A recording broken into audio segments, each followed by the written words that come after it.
What is up? Today I'm going to teach you guys how to do a Romanian deadlift, RDL, stiff leg deadlift, whatever you want to call it. First I'm going to teach you guys how to do a proper hip hinge, which is the #1 way to activate your glutes in a movement, lunges, squats.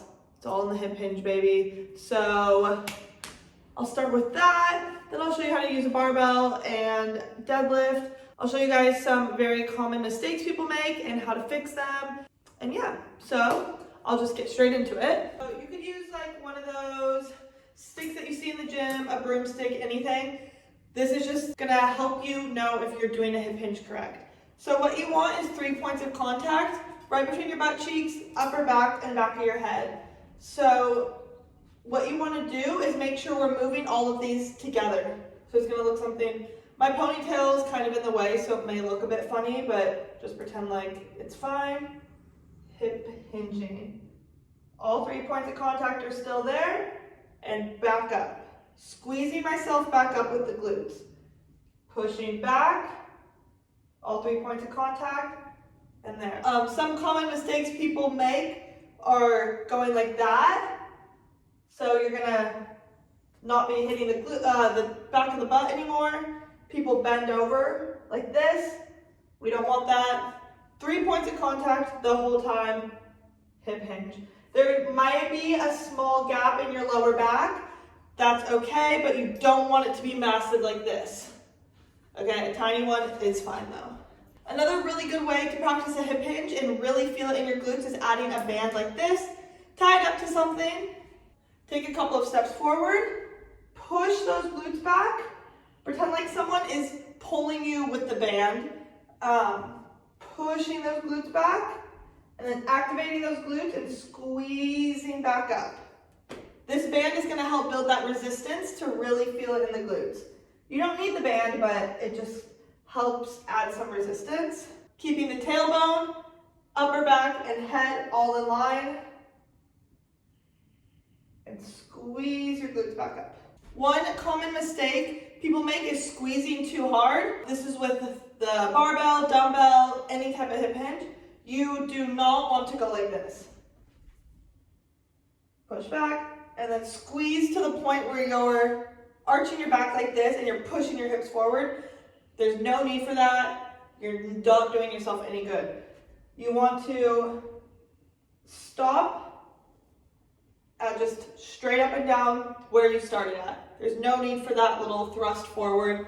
That's doing nothing except for creating a recipe for injury. All right, and so after you get the hip hinge down, RDL is essentially just a hip hinge with added weight. So what we're gonna do is start with our feet hip width, maybe a bit more than hip width apart. Find anything that's comfortable for you. Next is our hand placement. You're gonna want your hands in line with your legs. The grip is all preference, so you can go overhand, underhand, alternating, but if you go alternating, make sure you alternate the other way as well, so we're not creating imbalances with our grip. I like to do this way or this way.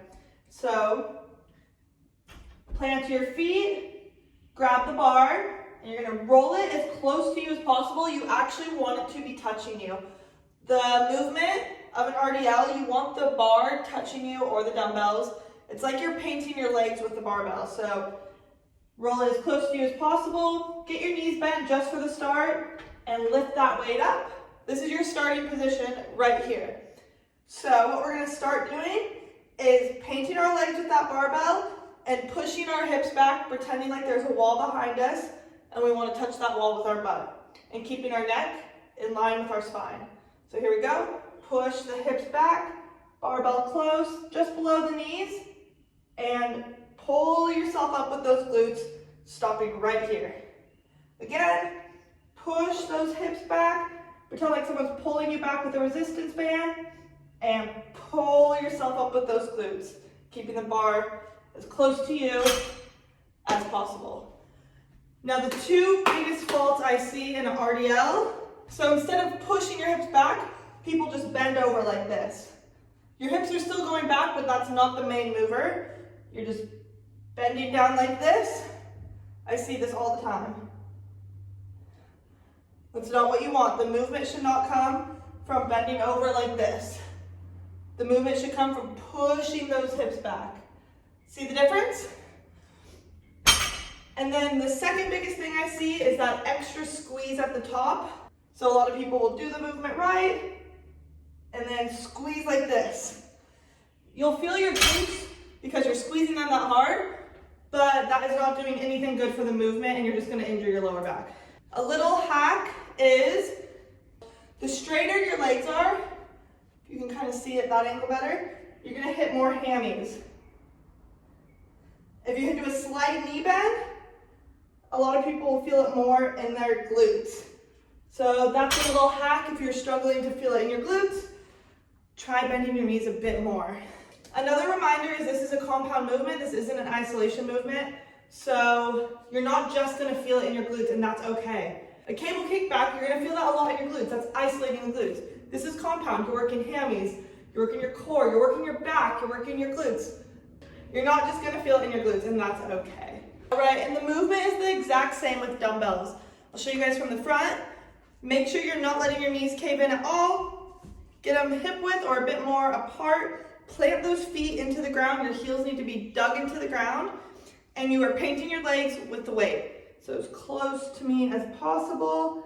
Stop a bit below the knees and squeeze your glutes up. Squeeze yourself up with your glutes. And then I'll show you from the side. Same type of thing. Knees are pressing outward, no caving in. Paint your legs with those dumbbells. Butt back to the imaginary wall and squeeze yourself up.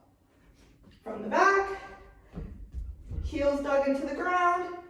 Paint yourself with the weights. Pushing that butt back and squeezing up with the glutes. No matter what kind of weight you use, a dumbbell, Smith machine, barbell, it's all the same type of movement. And the one thing you need to get down is that hip hinge. And don't try to go too heavy. If you're just learning your form, going too heavy is not going to get you faster results. It's actually going to do the complete opposite. Start light, get your form down, activate the right muscles, and you'll be able to grow and increase the weight way quicker than you would if you just try to jump into going heavy. I really hope this helps you guys, and yeah, I love you.